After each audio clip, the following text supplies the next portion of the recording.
For many people, math, physics, and chemistry exams are a massive struggle. But the truth is, studying for these exams is actually super straightforward. So in this video, I'll give you my complete step-by-step guide on how to prepare for technical exams. And this guide has helped me get hundreds on countless midterms and exams while studying engineering at university. Oh, and one more thing, I've made this guide in a way that even if you haven't been keeping up with all your coursework, even if you have your exam tomorrow and you haven't started studying, you can still use this guide successfully. After you figure out how much time you have to study, and I'm talking focused studying, you want to split up that time into 50%, 25%, and 25%. Since technical exams are mostly going to test our ability to solve complex problems, we're going to hyper-focus our entire exam studying process on that. And that means step one is jumping right into it and doing exam-style questions. And when I'm talking exam-style questions, ideally it's past papers, but if that's not available, end-of chapter questions, end-of unit questions, or like review packages are totally acceptable for high school students. And if you're in university or college, the questions you get in assignments, practicals, or tutorials also work pretty well. The most important thing is that whatever questions you do find, you have to make sure we have solutions for it, because that's the only way we can know if we're doing the questions right. Just so we stay organized, rank the questions you have in terms of relevance and most topics covered. Like past papers from 1 year ago will be way more relevant than past papers from 5 years ago, and review packages or like questions that cover multiple topics will be considered more relevant as well. After you do this, you just have to get to work. Using 50% of the total allocated study time, do as many of the exam style questions as possible, starting off with the most relevant ones. I know your intuition is to start studying by first reviewing all the concepts and filling in any gaps, and you can do that if you have like 5-6 days to study.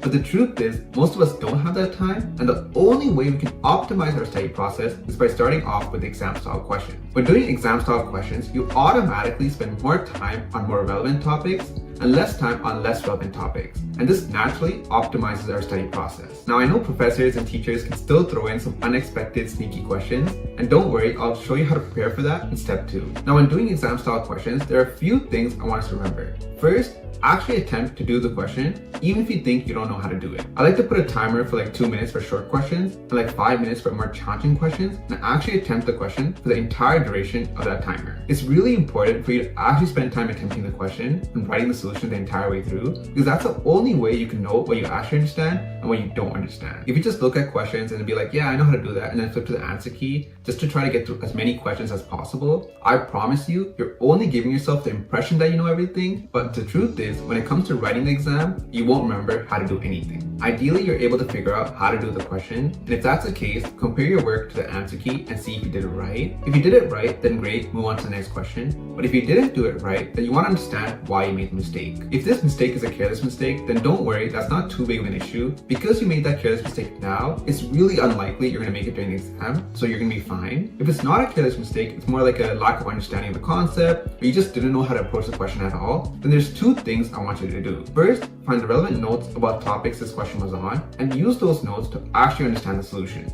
Every single detail of it. No point in memorizing the solution, you actually have to understand how to do the question to actually do it on the exam. I don't expect you to do all the exam style questions you found, and the reason why we're ranking it in terms of most relevant and then starting off with those questions is so that we cover the most important topics first. After you thoroughly understand the solution, you want to write down this question, like what number it is and where you found it from, on a separate sheet of paper, and this is going to be super helpful in our last step of our exam study process. So that's pretty much the end of step 1, the most important step in this exam studying process, which is doing exam style questions. If you're liking this video so far, I would really appreciate it if you can like and subscribe to support my channel. I promise you, I'll create more quality videos like this one. The next step is to create a cheat sheet. Most technical exams allow you to bring a cheat sheet, but even if that's not the case, you should always make a cheat sheet because it's a great way to review. All you're going to do is look through all your lecture notes and copy down any formulas or any key concepts. Something that looks like this. I tend to write a lot, so even if you have less stuff than this, that's completely fine. But you should never have a cheat sheet more than 1 page double-sided, because you're only copying down formulas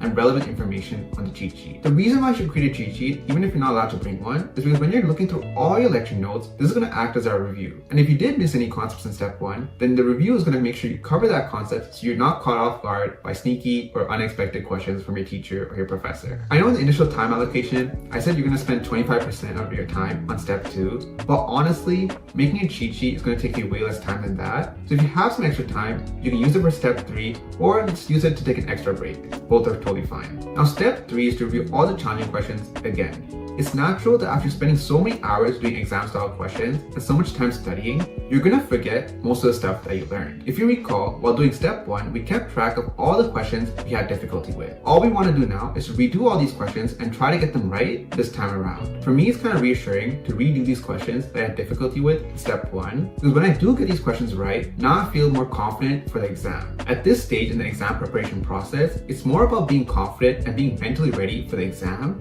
So that's why for me, redoing these challenging questions is more worth our time than trying to do more new questions. Just to reiterate, while doing these questions, you want to not look at the solutions as much as possible. If you're still stuck, then don't worry, look at the solution, see where you went wrong, and honestly, it's okay. I promise you, I make mistakes on like 50% of the exam style questions that I do, but honestly, because I make those mistakes now, I don't make those mistakes during the exam. So don't worry, you're gonna be completely fine. I personally think this 3-step exam preparation process is super simple, straightforward, and effective. And honestly, it's all I did in the past 3 years to get hundreds on countless midterms and exams and get 3.93 GPA while studying engineering at university. One more thing that I think can make or break your exam performance is like how you approach exam writing as a whole. Like what do you do as soon as you get the paper? Like how do you maximize marks on the exam? And I'm gonna create a video about this and release it next week. So make sure to subscribe and turn on notifications so you don't miss that one. And with that being said, thank you for watching and I'll see you next time.